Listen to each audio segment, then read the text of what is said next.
If you look at the car industry, for example, if you look at the designs of cars in the 60s and 70s, all brands had a very, very strong design. And now these days, everything needs to work a little bit on all the markets, needs to work the design somehow in Europe, US, and Asia, for example. So everything is slightly looking the same. This is another project in North Italy. It's a hotel project where it's again inspired about the barn structure. So we researched about the history of the barn structure. If we keep making villages like that forest which is the dark green will keep getting shifted around like an amoeba till the point that there is no forest left. So as human beings, if we start consuming more and more land space, we will end up with no forest left.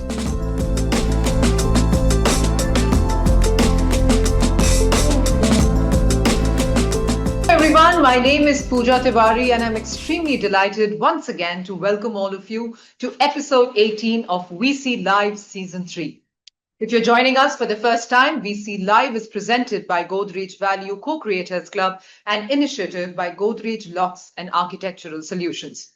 GVCC is a growing community of over 2,000 architects and designers across India, brought together to exchange ideas, explore innovation, and champion meaningful people-first design. If you haven't joined the community yet, you can do so by clicking in the chat box. Let's take a moment to see what GVCC is all about.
Godrej Locks and Architectural Solutions, a trusted leader in home safety, continues to innovate through its latest campaign, Befikar Living Unlocked, featuring the next-gen Advantage IoT 9 digital lock, designed to address modern safety needs through smart technology. Let's take a look at the film.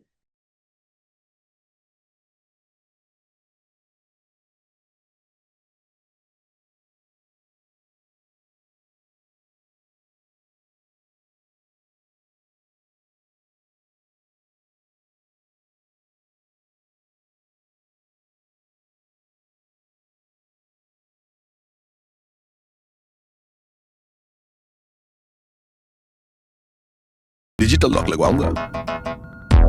We're very excited to announce GVCC Cricket Championship, a key initiative under the Godrej Value Co-Creators Club, a platform created to nurture stronger engagement with the AID community. In addition to sporting engagements, the platform also hosts the GVs Awards, an annual recognition program celebrating excellence and innovation in architecture and design. The initiative created a vibrant platform beyond work, where professionals connected, collaborated, and competed, making it a memorable experience both on and off the field. Let's have a look at the pictures capturing these moments.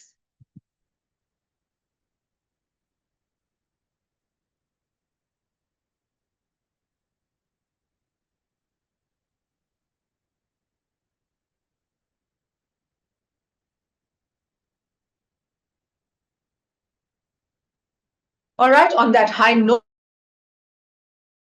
VC Live is a monthly thought leadership series where we bring together industry leaders to explore the evolving future of architecture and design. This season's theme is Future Forward, looks at how innovation, sustainability, and people-centric thinking are reshaping how we design cities, infrastructure, and everyday environments. Today's session is titled as Bringing Back the Past as Another Way of Looking into the Future. This session begins with a powerful question. How can architecture draw from history, memory, and context, not as something to imitate, but as a way to build more meaningful futures? In a world moving rapidly towards constant change, this conversation invites us to pause and reconsider the value of what already exists: our landscapes, our traditions, our cultural memory, and our inherited design intelligence. Across architecture, urban transformation, and large scale development, today's speakers will explore how the past can become a tool for imagining the future with more depth, relevance, and responsibility. We also have a live Q&A session at the end. So for the audience members, if you have any questions, requesting you to put it in the Q&A tab as we go along. All right, let's invite our first speaker. He's an award-winning architect known for work that is deeply rooted in landscape, materiality, and spatial experience. His projects spanning hospitality, residential design, and master planning explore how architecture can remain contemporary while staying powerfully connected to place, climate, and memory.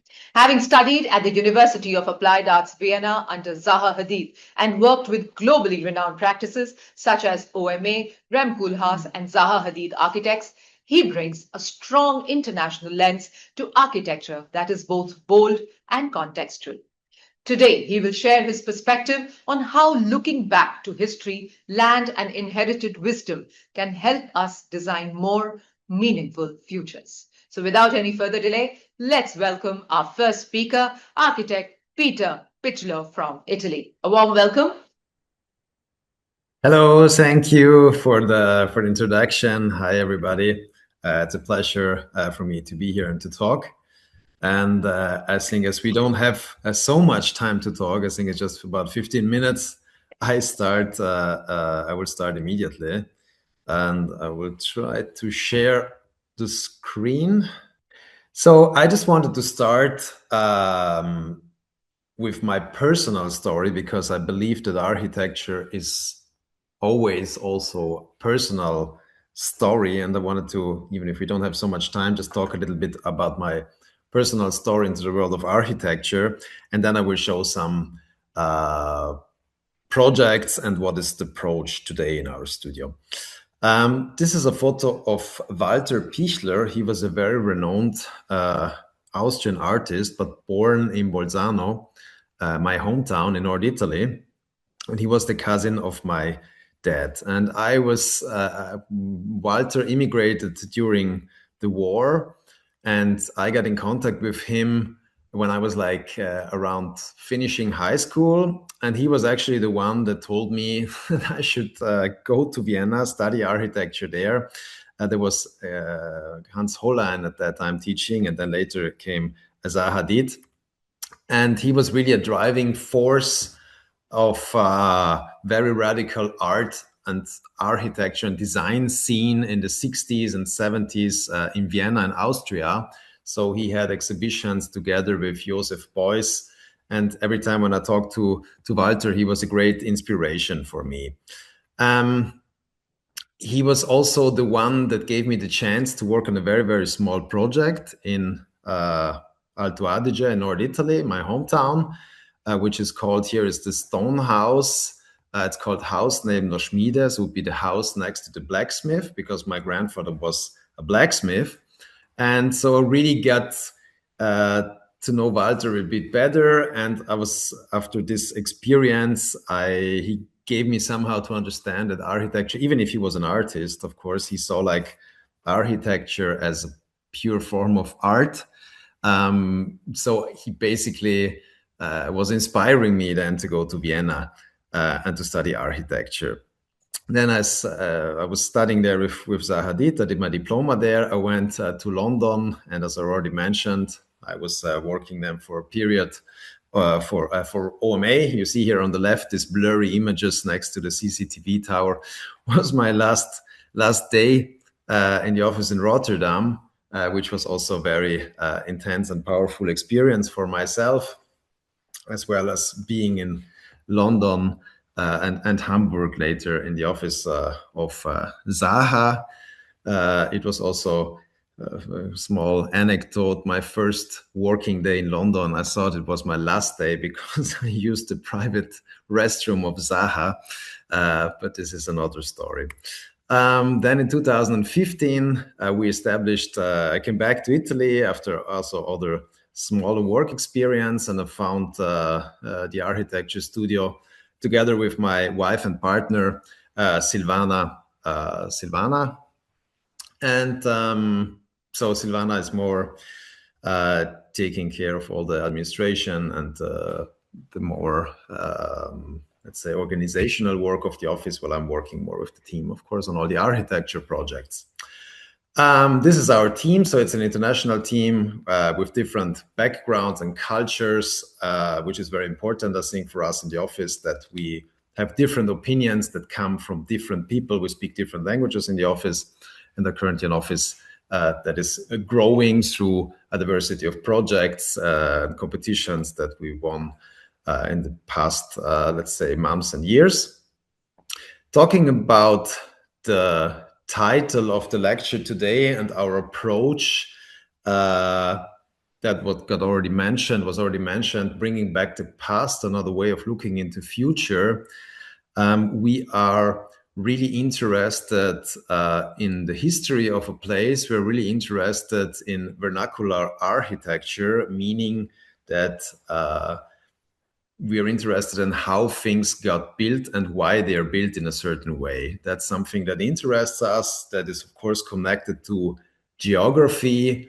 And there is a very interesting, there was an interesting show of the architect Bernard Rudowski in the 60s in the MoMA, New York, that he talked about architecture without architects. So that's really, really related to the context, to local materials. And as well, what I believe is very interesting is the theory of Marc-Antoine Lauger with his primitive hut. So he talks about the anthropological relationship of human and nature, and seeing nature as the foundation in order to create architecture, which I think it's something that is really inspiring us in the approach to create architecture. And talking about this approach, I want to show a couple of images of projects and future projects as well. This was one of our first competitions that we won. It's a mountain hut on 2,000 meters. And in the end, it's a restaurant. It's built out of wood. It's of local wood, so it has this idea of almost a fallen tree with the three big glass windows that are facing towards the three main surrounding mountains. So that's why there are three.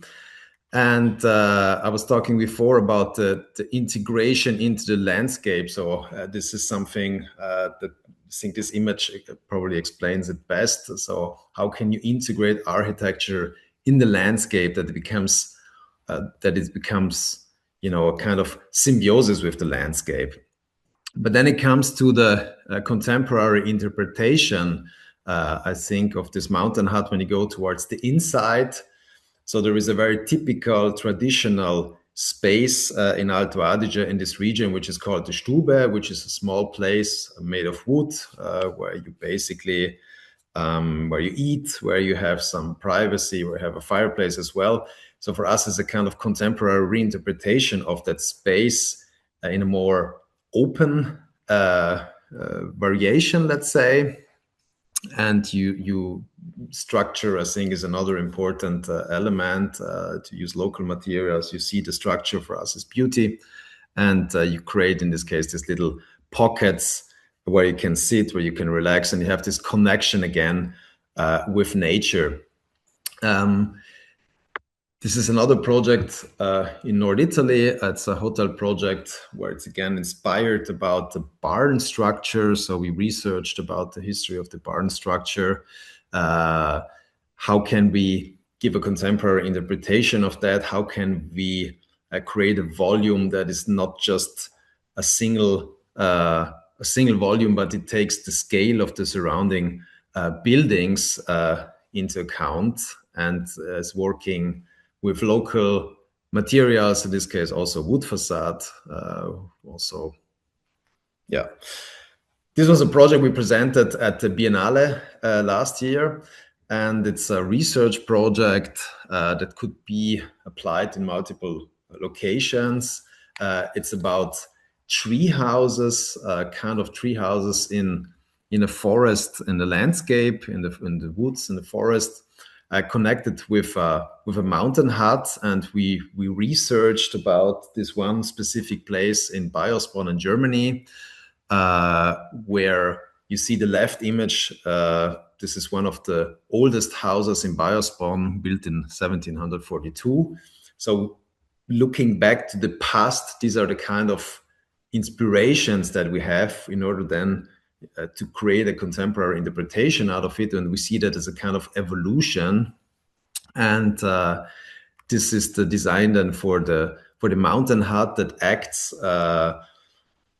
as a hut, but also as the public space, that's meaning like restaurant or breakfast place for these little shelters, for these tree houses. So it's a kind of a hotel, but it's not. It's a contemporary interpretation or a new radical way of tourism, where you don't have the typical hotel that we all know with corridors, parking, garages, and you take the elevator and you go up, but you need to go out of this tree house, out of this shelter. Maybe it's rainy, maybe it's snowy, but this is, again, I think it's all about the experience and the connection with nature. So I think that's something that was important in this project. Another project also, hotel project close to that area. So we're working with local materials. That is very important. We want to go away from an overloaded design. We want to create a very minimal aesthetic, I think, with our project, and a certain timelessness with our design. This project is a headquarter, and I think today we also talk about, or in our approach, sustainability is very important, but it's not a kind of forced, as I call, or high-tech sustainability. We see this more as a kind of low-tech approach, with local materials, but in this case also with the geometry of the building itself. It was an international competition for the headquarters of a very important Italian company in Bologna. They're world leaders in gearboxes, and the main idea of the project is based on that north light is the best light for an office building, office environment. So the entire geometry, what we see here, is basically sloped in order to maximize the floor spaces towards the north. And we have this kind of mesh facade on the south that filters the harsh light, where we then have like meeting places or meeting areas. The main open floor offices are towards, we see it down here on the image on the upper right side. It's glazed, so this is the northeast facade. So we maximize the space there and have this transparency. So it's again this kind of logic in a kind of low-tech sense, that you don't need to apply a lot of air-conditioned machines, but you can work with an intelligent facade to filter that light. And it has again this connection, also the materiality with the company that are European, or one of the leaders in gearboxes. So there is this kind of facade that somehow is inspired by gears. It has this kind of geometry, and so it's connected again to the history of the company. And these are a couple of future projects we're working on. So this will go on site in this summer, in August. It's a residential project in Austria with a big park. So it's again about the public. It's about the public quality, also the gardens, the nature, with this big loggias that are facing towards the surrounding mountains, as you can see here. Just a couple of images. A mountain hut, another project that will start this year, and we will finish it at the end of this year. It's like different mountain stations with a hut on 2,200 meters in the Lombardy region. It's approximately 2.5 hours from Milan in the mountains. We will also start construction soon after Easter now. So it's different mountain stations. It's again this idea that you don't always need to have the classic, you know about these mountain stations. There's a classic, this quite ugly envelope or around this structure. So it should be something in this case that is basically working with a kind of wood structure, which is related to the mountain, to a certain to the culture again of the place, and it should become something beautiful and not just this normal standard envelope. Another competition we could win. This was actually, we were winning it against Hadid and Snøhetta. It's a skylight lounge and boutique chalet, also on 2,000 meters with some new lift connections and stations. Again, here we talk about the local materials. In this case, it's like shingles. It has all the dark shingle facade and this almost archetypical geometry of a large-scale vernacular mountain hut structure. And the last project, because I think I have my watch here and we are on 14 minutes, is the last project that I would like to show, is a museum depot. It's a museum depot in Alto Adige, which will be the main depot space for all the cultural heritage and the asset in northern Italy, Alto Adige. And here we came up with an idea where, again, we talk about the low-tech sustainability. You see here the section. So we have, like, on top of it, we have this courtyard, and we have office spaces. We have all the laboratories here in the back. And then all the conservation takes place on the underground level. So it works almost as a kind of a basement, because we need to have certain temperatures around 17, 18 degrees. So everything is underground and works as a kind of a natural basement. And you see here a couple of images of the foyer when you enter. Then an exhibition space on the -1. There is this spiral staircase that brings you onto this exhibition space.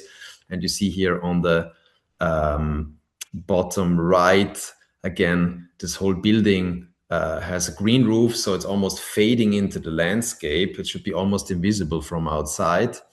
And it was also quite a big volume. So we also didn't want to show all this volume above ground, but we wanted to sink almost this entire space underground.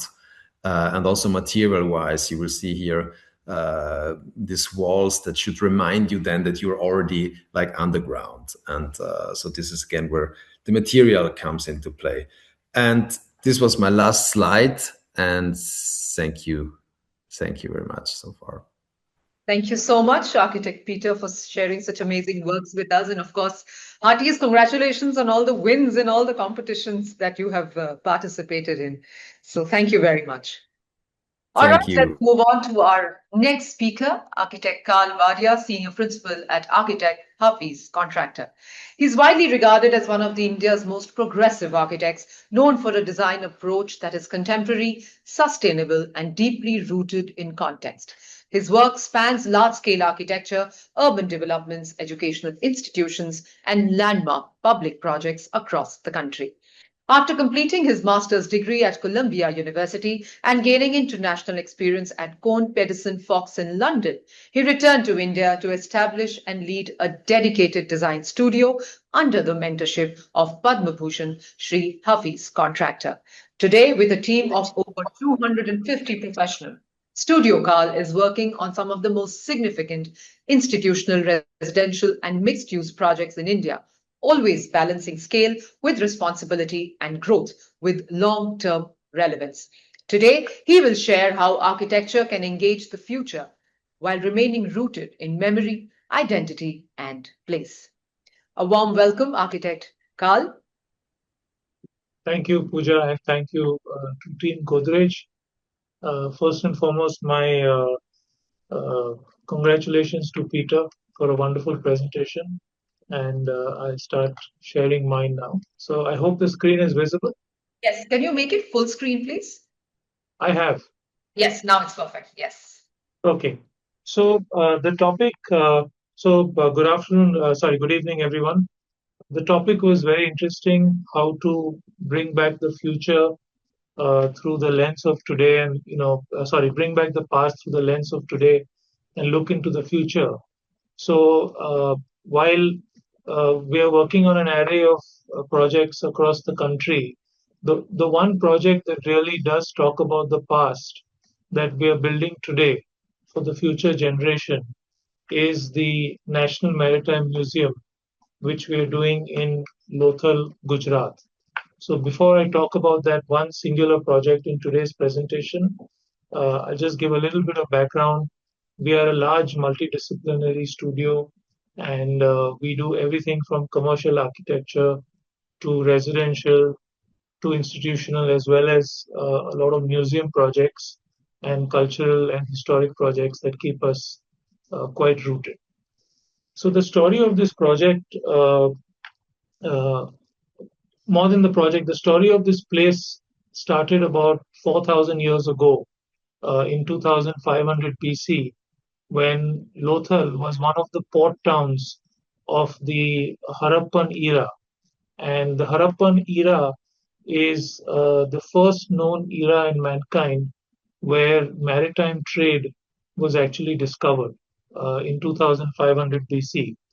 And these, the Harappans, and what we learned in school about Mohenjo-daro and Harappa, these were actually the first known human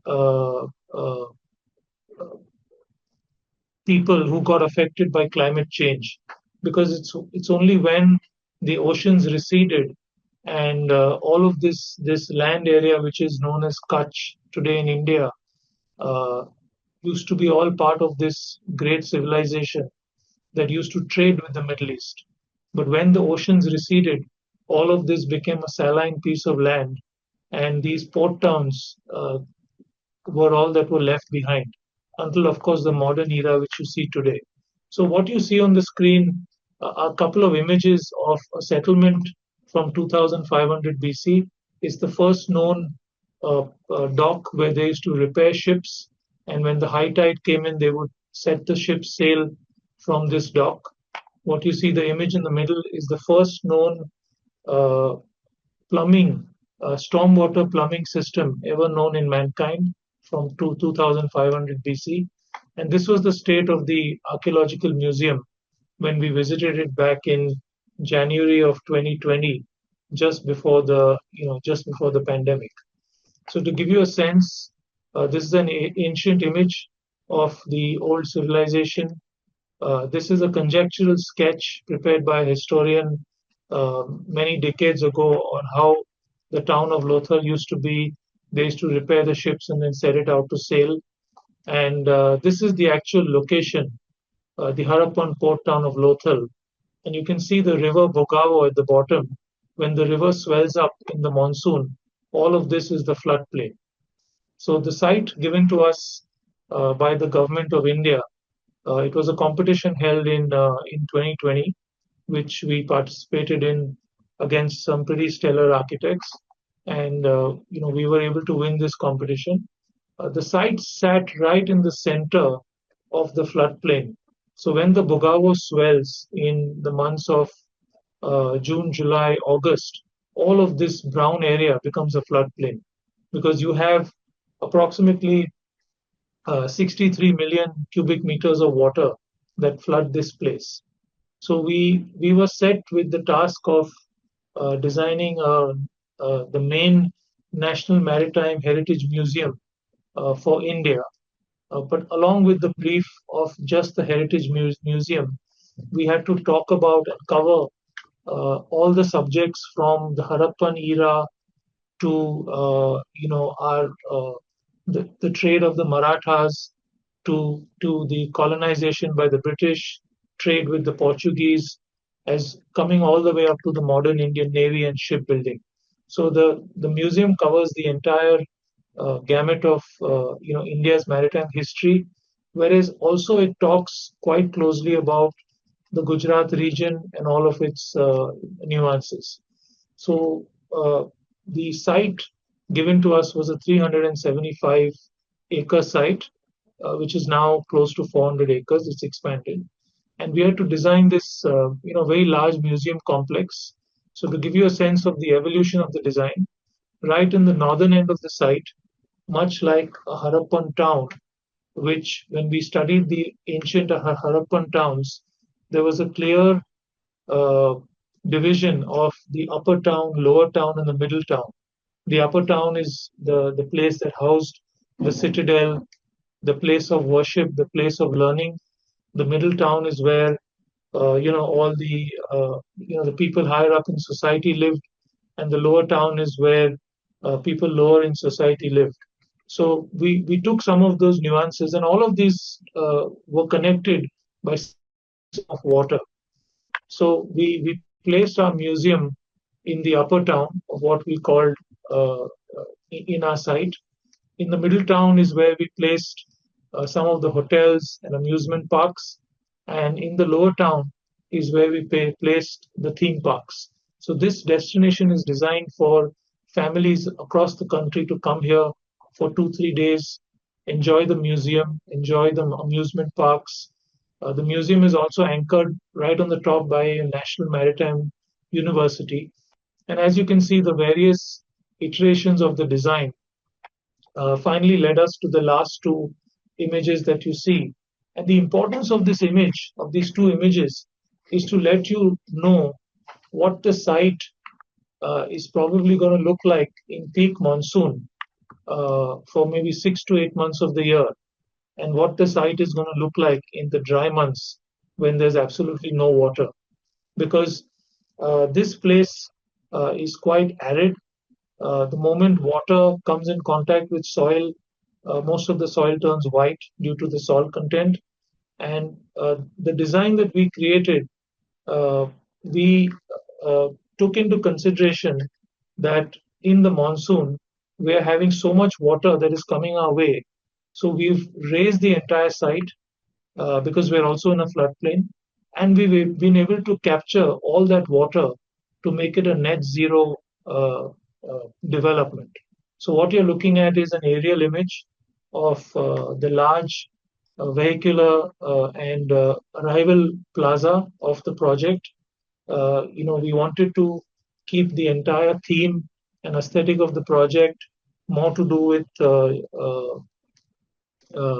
boats and little buggies and pedestrian friendly. So we tried to hide away all the cars the maximum we could.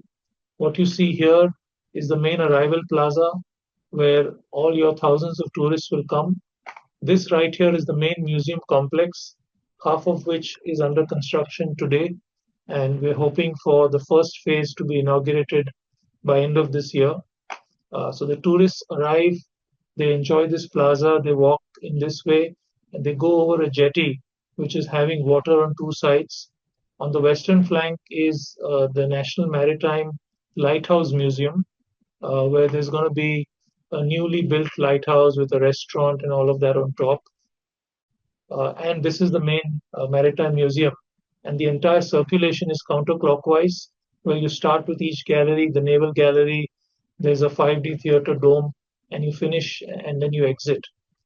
So this is just a preview of what the whole project looks like. This is a aerial photograph of the construction from maybe 1 month ago. So you can see the front jetty pond is already in place.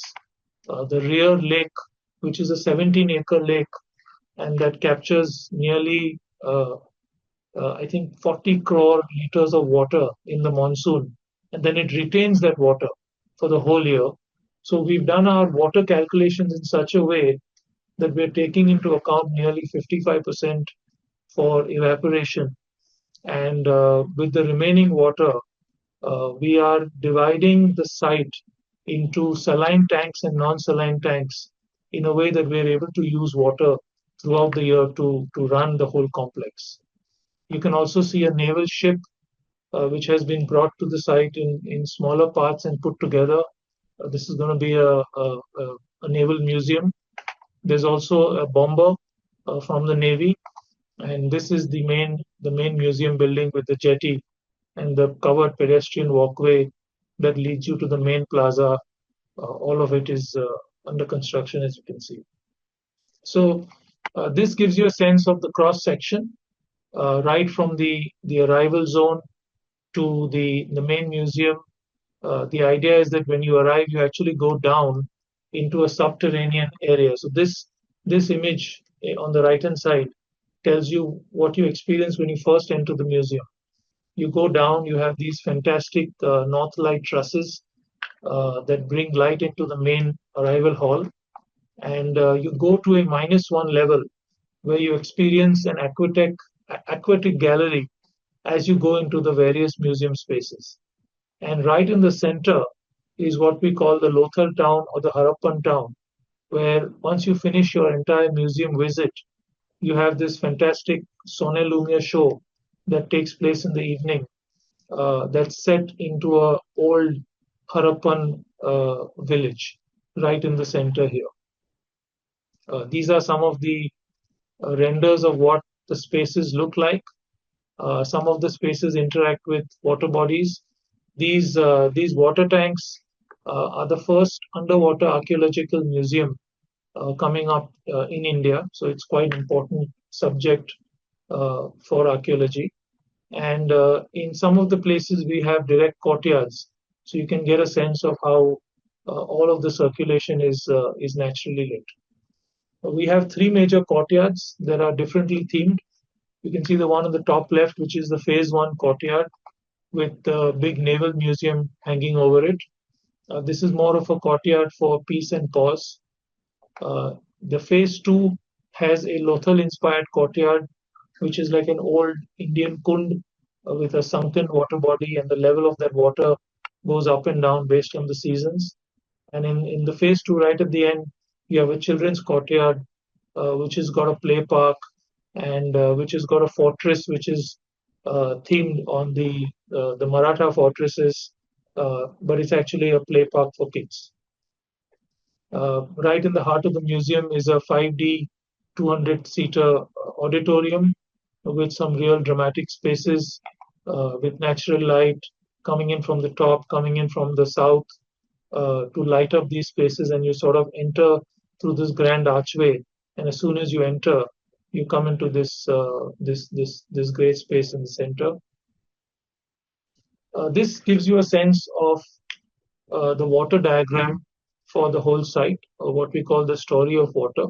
So this image on the bottom left tells you what the place looks like in monsoon time, where literally you have hundreds of square kilometers of area which is flooded with water.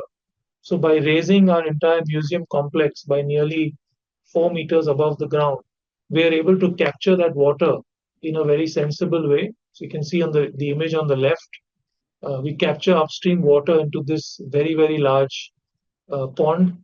We then transfer it to these two jetty ponds, which is then transferred into all of these waterways that go and connect to the hotel, that go and connect to the eco lodges, and that also go and connect to the theme parks. But we also have right at the south end, we have 2 or 3 different ponds, which are high level ponds that only collect water in the monsoon from the rainwater and from the terraces. And those ponds come into effect after the month of January or February, when the dry season is on and the rest of the water in the ponds is too saline to actually use. So we use the high level ponds in the last months from January or February all the way leading up to late June. So this is how a complete water balance diagram for 400 acres and to convert it into a net zero place has begun. Now, apart from working on the museum, we're also working on the ancient, the port town, which is the town of Lothal. This is the great jetty from which the ships used to get repaired and sent. And this is what the ancient excavated site with the jetty pond looks like today.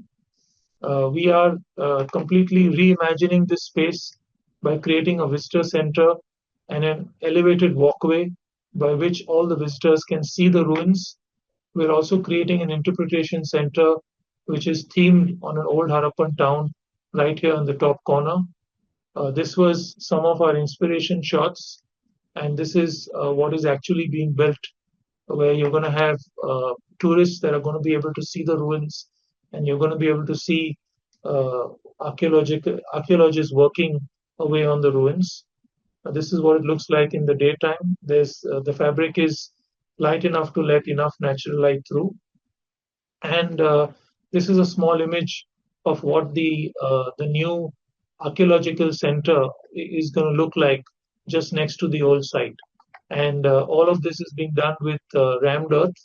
I'm running out of time, so I'll just move the slides a little quicker. But as you arrive, it's small. It's like a small village with various demonstration rooms, AV rooms, some visitor center, and a small village square right in the center.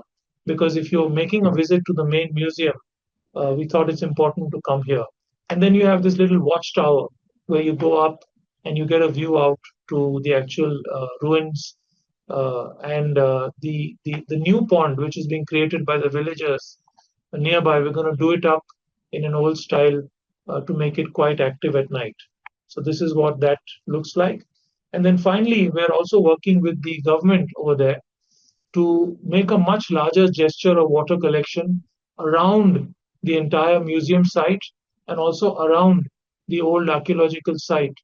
More of an idea to sort of reimagine what this space used to look like 3,000-4,000 years ago. Because remember, all of this water naturally comes to us in the monsoon period. And with that, we hope to make an effect onto the cultural landscape of India. And I'm going to just run a small video. Sorry, I'm running late.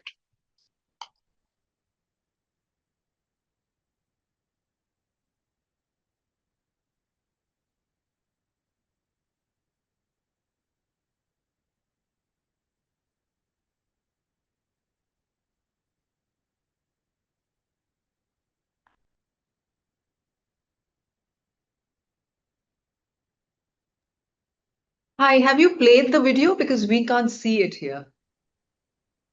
Yes, I have. Give me a. Sure.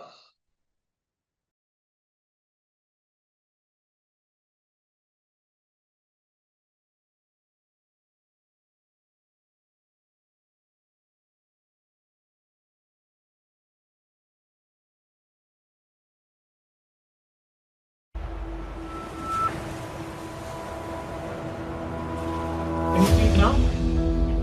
Yes, yes, yes, yeah.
Thank you so much for sharing such magnanimous projects with all of us, I must say. Thank you. And yes, it absolutely resonated with the topic and the subject that we're talking here today. So thank you very, very much. And yes, once again, thank you so much, Architect Karl, and thank you, Architect Peter. Both your presentations remind us that the future of architecture does not have to be disconnected from the past. In fact, some of the most powerful ideas for tomorrow may come from a deeper understanding of what we already know through memory, context, craft, and cultural continuity. So yes, on that note, the floor is open in case you want to discuss some ideas and share some information with each other about the works that you've just shared before we jump on to the Q&A session. So I was very keen to ask Peter that he's doing so many ski places that have skiing. I hope you know how to ski from side to side. You know, the place where I grew up, it's Bolzano, where my hometown is. So it's in the northern part of Italy, and that's also my name. So we speak German and Italian there. It's a very rich, rich place that is very rich in culture.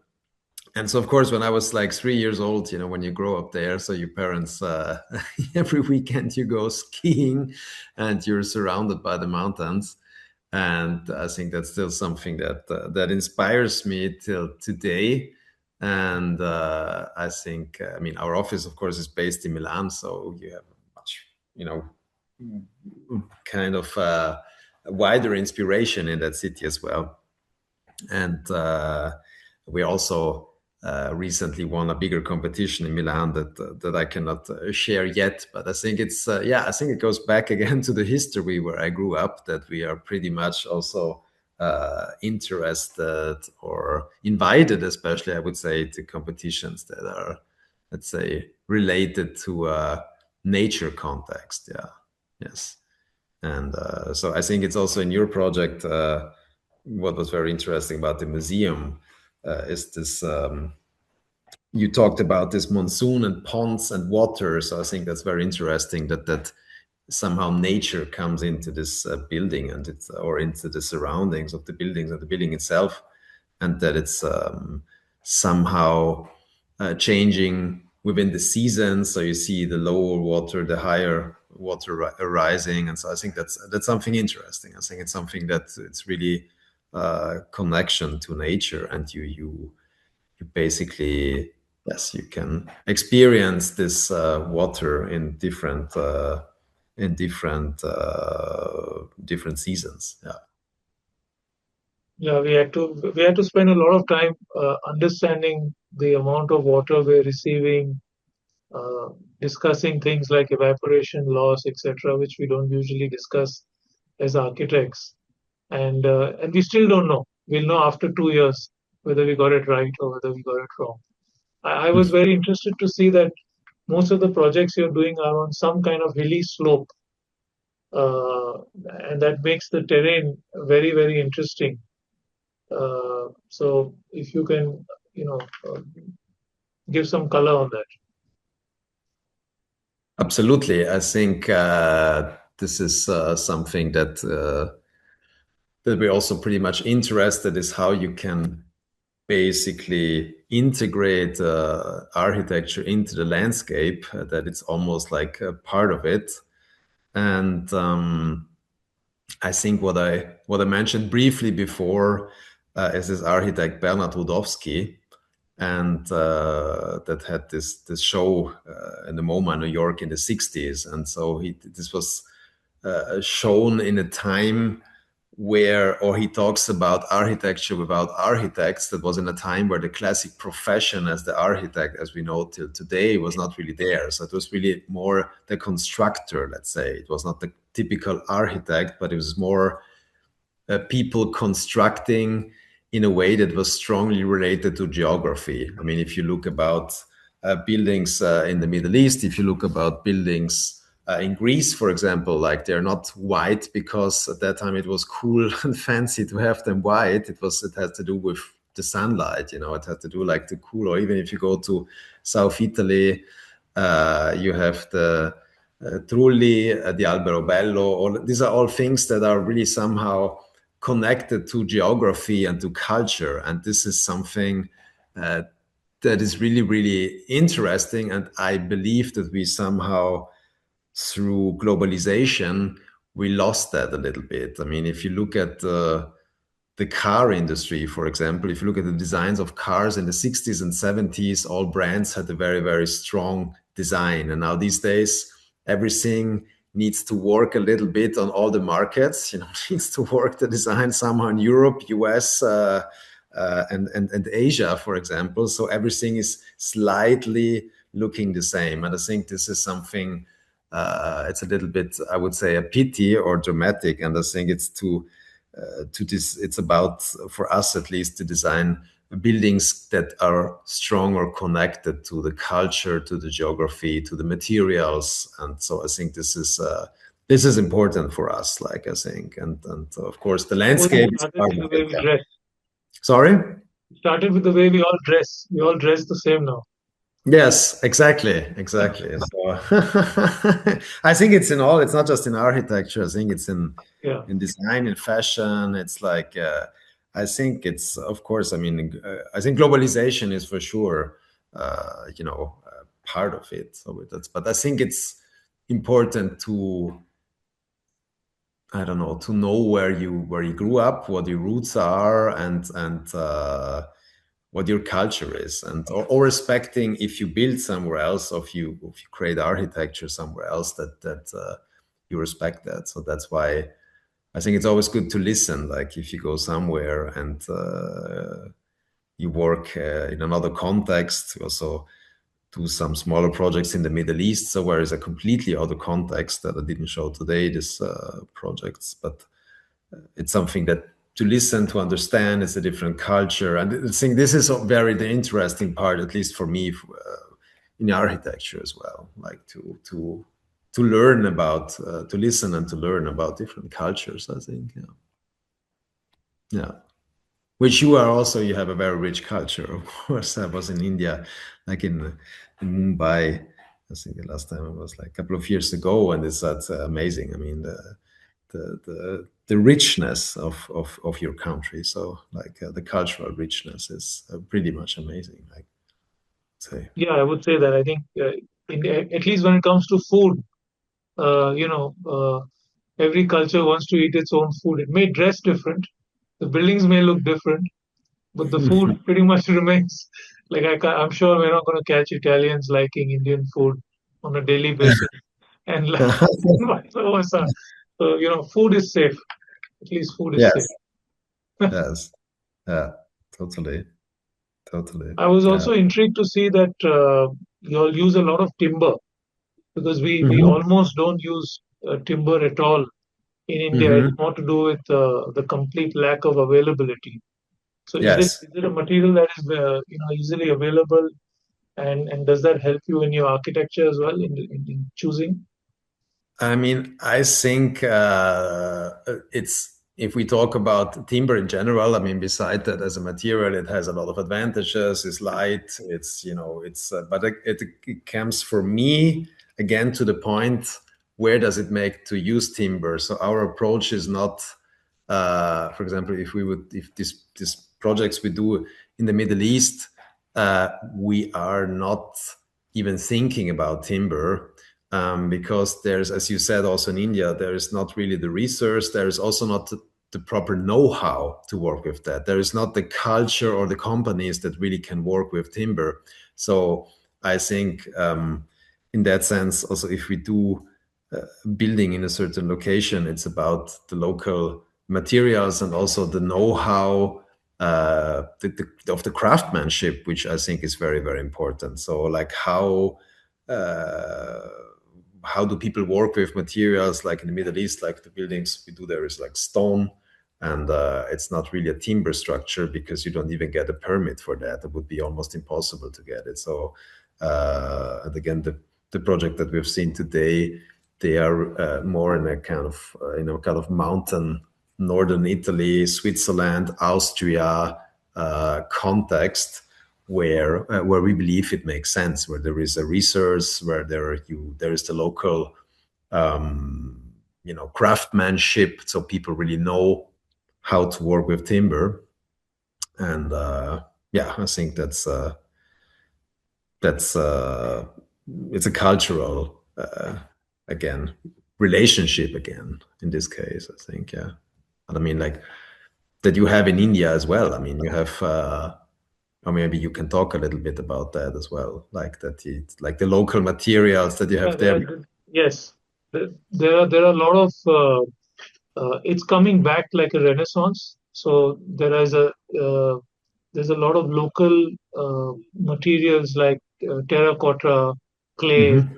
Mm-hmm. Mm-hmm. You might have seen in some of the renders I showed you at the end. We're trying to do that building in rammed earth. Yes, I've seen. Yeah. Mm-hmm.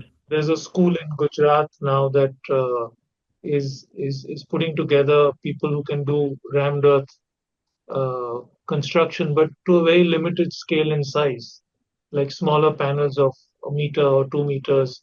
So how do we use that to sort of scale up and maybe do a sample project, or maybe do one small building in the project in rammed earth, that it'll tomorrow become Mm-hmm. something better. There are a lot of companies that are doing flat handmade clay bricks now, Mm-hmm. uh, because that's something that used to be very common, before Mm-hmm. concrete and steel and glass took over. Mm-hmm. But Mm-hmm. as you know, there are projects that you can use these materials, and then there are projects which you can't. Absolutely. So as an Absolutely. architect, you always have that little tussle, and where the opportunity comes, you grab it. That's the Yes, absolutely. It's always, way we it look at it. depends on the project of absolutely, like what it is. Absolutely. Yeah. Yeah. Apologies to interrupt, but we'll have to stop the discussion right here, as we have our audience members are actually waiting for a lot of questions that they want to ask both of you. So before we move on to the audience questions, there is a very interesting activity for our audience members, and that is the poll question. So we'll quickly begin with the first poll question. You can see it on your screens. You'll get 30 seconds, requesting all our audience members to quickly go and vote on the option that you deem fit for this particular question. The question says, when you think about architecture learning from the past, what matters most? And the options are cultural relevance and identity. Option B, material honesty and craftsmanship. Option C, context and connection to place. And option D, longevity and future value. So 30 seconds starts now, requesting our audience members to quickly go and press on the option that they feel fit for this particular question, so that in the next 15 seconds, we can come up with the majority of the votes. Whichever option has got the majority of the votes, that is going to come right on the screen. 10 seconds to go. When you think about architecture, learning from the past, what matters most? All right, my team says time's up. And the answer, the majority vote that has come, is option 1, which says cultural relevance and identity. All right, quickly, let's move on to the next poll question. And that is, why did you join today's session? Very important. It says, why did you join today's session? Option 1, to understand how the past can inform design. Option 2, to learn from global and Indian perspectives. Option 3, to explore contextual and future-ready architecture. And option 4, for inspiration and design insights. 30 seconds starts now, requesting our audience members to quickly go and press the button that they feel fits this question. It also helps us to sort of work on the content that we are doing. And so 15 seconds to go. The question is, why did you join today's session? To understand how the past can inform design, to learn from global and Indian perspectives, to explore contextual and future-ready architecture, and for inspiration and design insights. All right, the team gives me a heads up, and the answer is option 2, to learn from global and Indian perspectives. So yes, a big, big thank you. This entirely goes to both of you. Thank you for sharing such amazing insights and amazing works with all of us. All right, now we'll quickly move on to our audience questions. In the interest of time, we might just take 1 or 2 or maximum 3 questions. So we'll quickly jump onto that. So we'll start with Architect Peter. The question is, your work feels closely tied to its surroundings. How do you begin reading a place before translating it into architecture? Over to you. Okay. I think, of course, the first, I think, as every architect does, is to understand the site, to go there, to really read the site, and to understand what are the parameters, what are the constraints, first of all, which is in the end gives you, of course, a certain rule set as well, if you want so. But after this quick rule set, or this sometimes, as you call it, straitjacket, let's say, where you need to stay inside, then comes, of course, immediately I think the inspiration, the research, I think the cultural research, like how you build there, how you can solve a certain problem or find a solution, or maybe a problem could become a potential also. I think that's also the case sometimes. And I think it's to somehow listen to the site, listen to it. I think it's also most of the ideas, at least when I talk about myself, they don't come in the studio.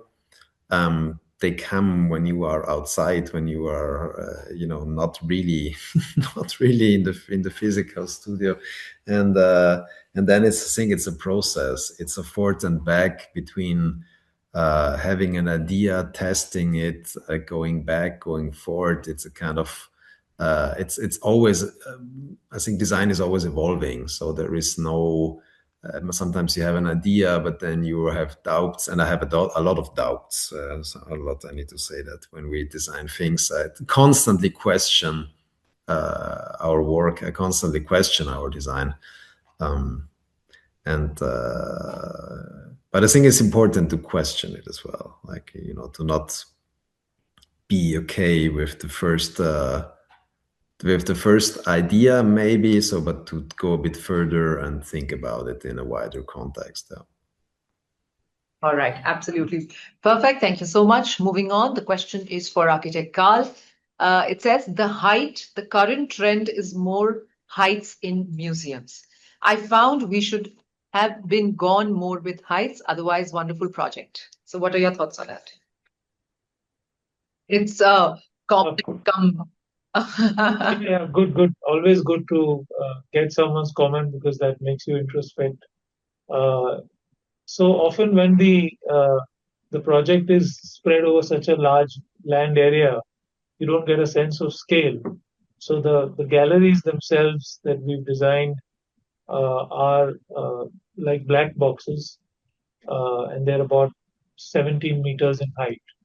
And the reason they're black boxes is because there are very few museum exhibits which can be done with natural light, because today's a maritime museum by its nature attracts an age group anywhere between 10 and maybe 25, and then there's a gap, and then people have children, so then they have to go back to the maritime museum because they have to take their children.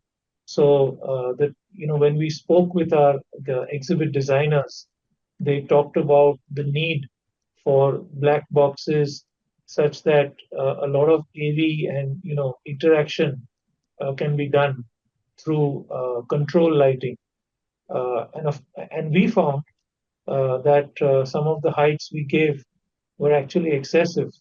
So in phase 2, we're actually looking at ways to reduce the height. But I loved what Peter said earlier in his answer about going to the place and getting inspired. So I still remember when we went the first time to visit the site, it had rained just the day before, and it was January. It was in Ahmedabad, and believe me, when I stepped out of the car, it looked like snow because there was all salt everywhere. And it did not strike me for nearly 5 minutes till the guy with me sort of picked it up and just put some in his mouth. That it's all salt. And then that got us thinking how to deal with this design. And that experience, when we went back and somebody talked about the water balance and all, we then started talking about, well, we'll get so much water, but can we actually use it? Because it's so saline and it's got such high salinity values that it'll become impossible to use. And that's, one thing led to the other, and that's how, things finally took place. Super. All right, so we'll go to another question that's for Architect Karl. It says, how effectively in micro level your team as an architect uses local craft, employment generation for locals and sense of connection while designing the master plan? So I would say that these are things which are always in the back of the mind. As a large commercial practice, I don't think we have the ground connection with places where we do work to actually go and engage in the local community and get work done. But very often we come across things that we are always ready to implement in design because it's a local craft. I'll give you an example. We did this beautiful building in Pilani in Rajasthan. In the winter, it goes down to -1 or 0, and in the summer, it hits 50 degrees. So when we were doing waterproofing, I remember we had done the specifications sitting in Bombay in the office, and we came across a local contractor that explained to us the idea of matka waterproofing, where they used to take clay matkas and lay it face down to create these vacuums of air and then sort of fill the brickbat in between. So we actually changed all our drawings to accommodate for 8 inches of waterproofing up to 1.5 foot of matka waterproofing, just so that that contractor and his family could get some of the work. And then, of course, so many people. So I would say the engagement is always subconsciously, whereas in your poll question, there was a thing about how do you contextualize. I think the sense of place was my answer, even though something else got selected.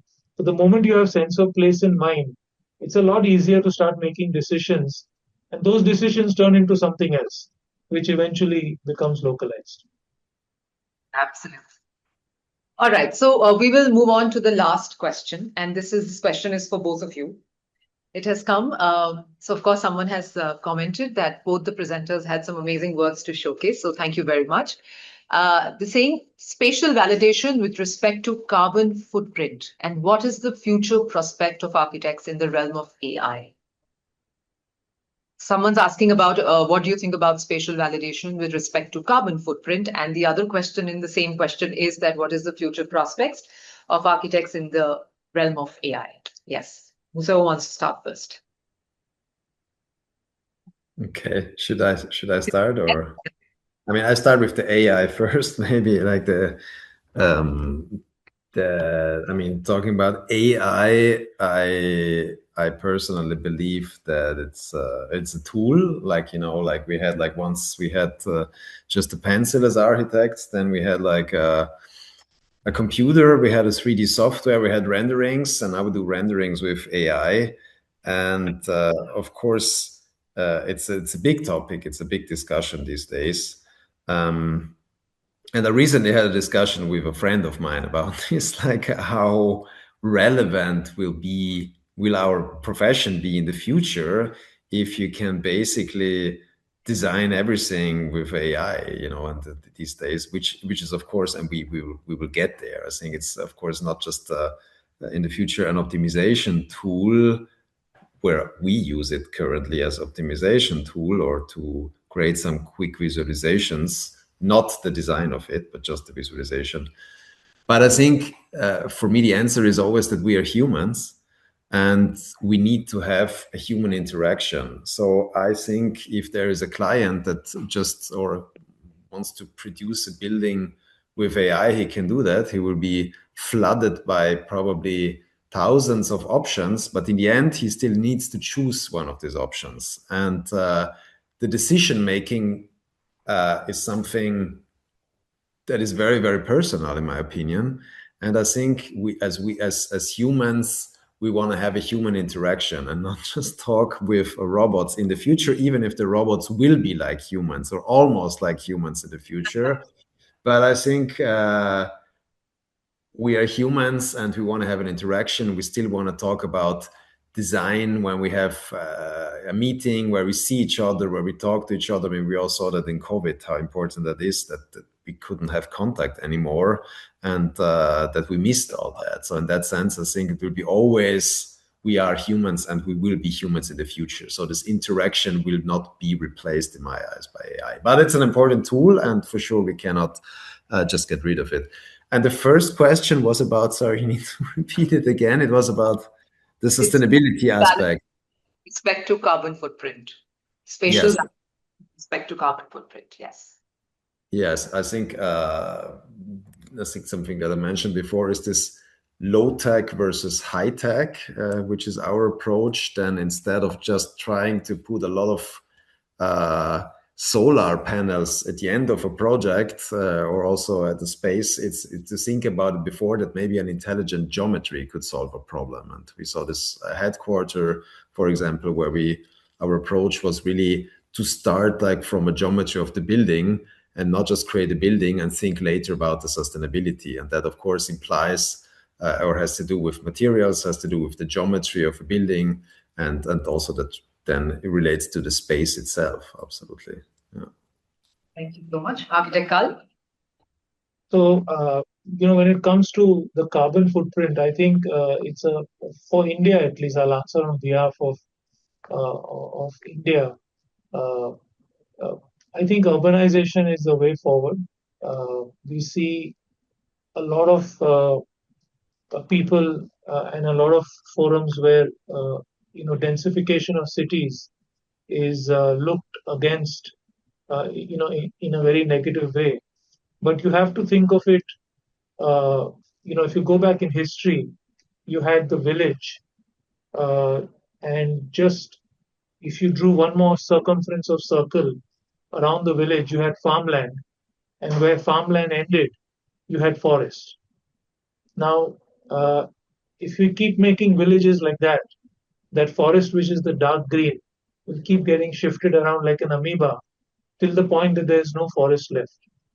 So, as human beings, if we start consuming more and more land space, we will end up with no forest left, which is a direct answer to your point on carbon footprint.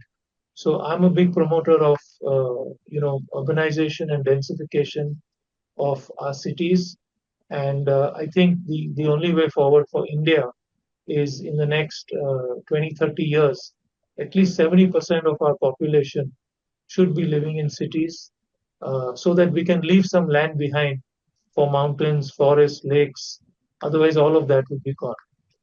So it's a policy change that has to happen in the offices, in the dialogue, in the classroom, so that your next generation is not thinking of horizontally spreading themselves over available land. And AI, I think AI first came as a foe in our lives, as someone that threatened us as architects, till the time we learned how to use it and utilize it.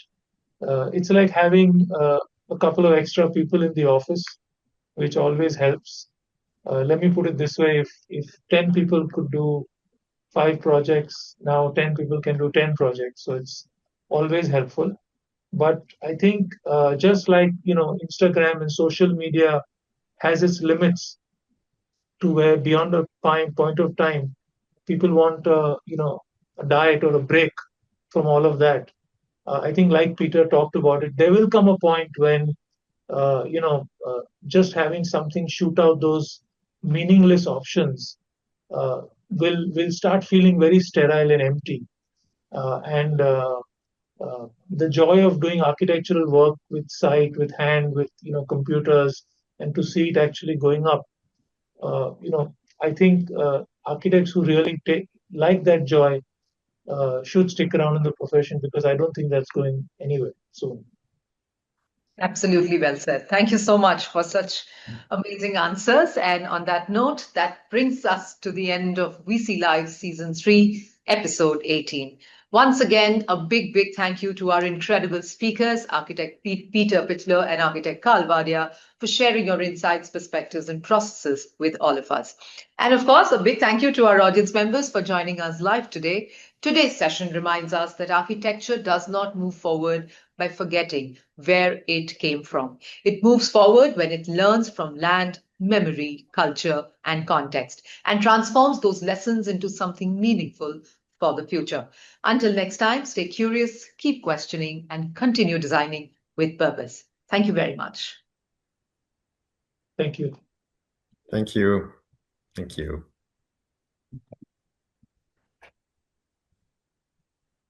Thrusters. Check. Door lock check. Door lock घर का door lock किया था या भूल गया? भूल गया. घर का लॉक फटाफट से चेक करके आऊं क्या?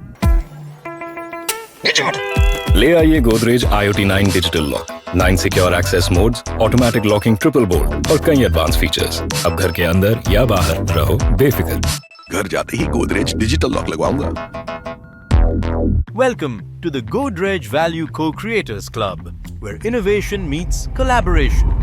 GVCC is a unique platform for architects and interior designers to merge their creative visions with our innovative product offerings. We aim to cultivate a network of thought leaders, driving innovation and excellence in the industry. Celebrate your achievements with our GV's awards, recognizing innovative projects across various verticals. Join our community through exhibition visits and masterclasses to stay updated on the latest trends and technologies. Enjoy exclusive access to new products, special discounts, and tours of our Mumbai and Goa plants. Join the Godrej Value Co-Creators Club today. Be part of a community that values innovation, collaboration, and sustainability.